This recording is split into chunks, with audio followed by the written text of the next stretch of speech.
यमनी सेना को मिली बड़ी कामयाबी, अज़-ज़हरा शहर अल-कायदा और दाइश आतंकवादियों के कब्जे से आज़ाद। मसीरा टीवी चैनल की रिपोर्ट के मुताबिक जुमेरात को यमनी फौजियों और अल हौसी आंदोलन के लड़ाकों ने अज़-ज़हरा शहर को पूरी तरह से आज़ाद करा लिया है। इस मिशन में इलाके के कबीलों ने यमनी लड़ाकों का भरपूर समर्थन किया और आतंकवादियों का डटकर मुकाबला किया। लड़ाई में अल-कायदा और दाइश के 100 से ज़्यादा आतंकवादी मारे गए हैं। इससे पहले बुधवार को भी यमनी सैनिकों और स्वयंसेवी बलों की सूमा और अज़-ज़हरा के मोर्चों पर भीषण झड़पें हुई थीं। मारिब सूबे में सऊदी समर्थित आतंकवादियों की लगातार हार के बाद अब हमलावर देशों ने अल-कायदा और दाइश जैसे आतंकवादियों की सेवाएं ली हैं ताकि अल-बैज़ा प्रांत के नए मोर्चों पर यमनी सेना के बढ़ते कदमों को रोका जा सके।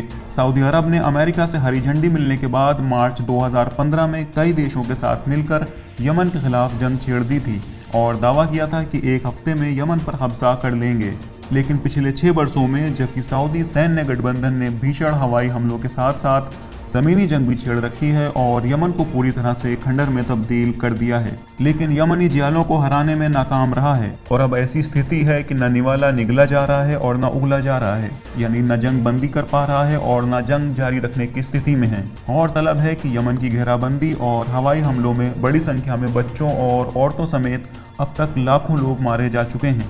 हालांकि इस सब के बावजूद सऊदी सैन्य गठबंधन अपना एक भी लक्ष्य इस लड़ाई में हासिल नहीं कर सका है। ताज़ा न्यूज़ अपडेट्स की नोटिफिकेशन पाने के लिए हमारे चैनल को ज़रूर सब्सक्राइब करिए।